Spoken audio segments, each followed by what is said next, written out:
We've got Ed here in Austin. How are you, Ed? I'm all right. How are you? Good. Well, I was going to talk about my own personal experience with pain management and the relaxation protocol, and apply it to something that Pat was talking about, her spiritual experience when she meditated.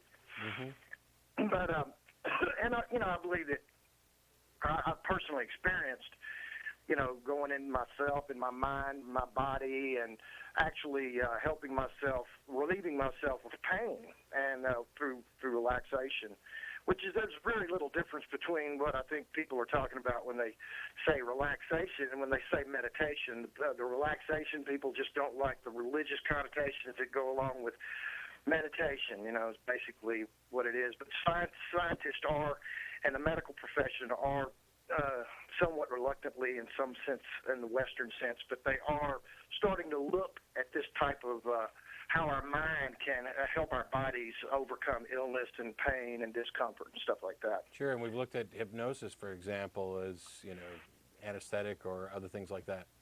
Right. Yeah, and I really thought that, just a couple of points real quick. Yeah. I thought Jeff said something very interesting a minute ago about the spooky powers, and that how is the idea of this spooky thing out there more comforting than the idea of a chemical reaction in our body.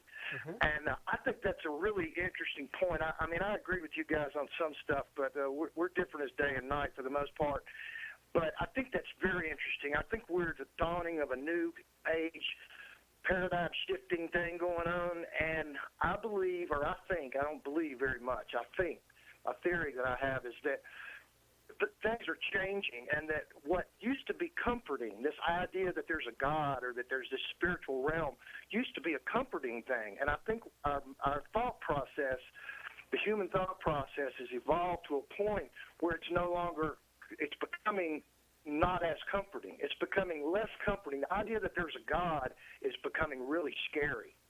And the idea that there's not a God is becoming looking more like a comfort zone for a lot of folks. That's my personal theory about that. Yeah, we're different as night and day, because I have no fear of the idea that there is a God, and I'm not an atheist because it brings me comfort. Yeah, well, I would expect you to say that. I called in one time and argued with you about the placebo effect, and that they've documented how taking placebos and people being misled, the misinformation or the misleading element of the placebo effect actually has healing benefits for people. And you pretended like I was saying that the placebo, the actual sugar pill was turned into medicine, which is not what I was saying at all. I was just saying that if somehow belief was helping people, shouldn't we look into that, and should we just not be so quick? I say we very generously. Shouldn't you be not so quick to debunk belief as a possible something that humans can maybe use? I think you do. I'm perfectly familiar with the placebo effect, and I'm also aware that people are actually doing studies on how much the brain can affect. I mean, if the brain is my pain sensor, there are certain things that it is reasonably possible for the brain to do. It's the one that triggers the release of antibodies and all of the things in my body. So it's certainly plausible that there may be mechanisms like that, and the placebo effect demonstrates it. I'm not disregarding that at all.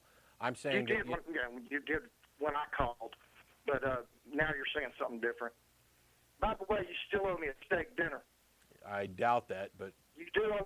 You admitted that you said you'd give me a McDonald's Happy Meal. But I gave a perfectly good example of one benefit that religion has provided that a secular source could not provide for human beings. And what was that? A perfectly good example, and I was talking to you and Jeff. And what was Jeff made this incredibly asinine point that because religious people were in prison, that proved religion didn't make people good. First of all, that's not scientific at all. Would you care to repeat? What I was saying, because I wasn't saying religion made people good. Ed? I was saying, yeah. Would you care to repeat the thing idea, the belief that people have in an all-seeing, all-knowing God that will send them to hell had a behavior modification effect that couldn't be provided by a secular source. Sure it can. What? It can be provided by any fear source. It can also, by the way, we can modify people's behavior for good without the fear. Yeah, look at European. Listen, at you Ed, admitted that Ed, fear, the religious Ed, fear, had benefits. You admitted that.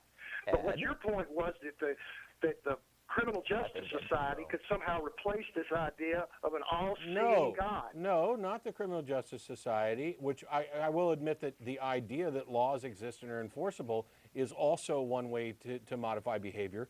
My challenge was to identify something that a religious thing could achieve by virtue of it being true that could not also be achieved by secular means. And for the second time, you've called in to say the same thing, which is demonstrably false, that religion is the only source for modifying behavior for positive. That's not true. That's not what I said. That's I said what you have to. Benefit. Ed, you said Ed, provide Ed, a private example Ed, of one Ed, benefit. One Let benefit. me finish what you said. One benefit that can only be provided by religions and not by secular sources. That is the challenge. That's something that can only be achieved by religion. I'm sorry I didn't phrase it as only by religion. Instead I said that religions can do that secular can't. But when you put that dichotomy together, you get that can only be produced by religion. You haven't met the challenge, and you haven't met it twice.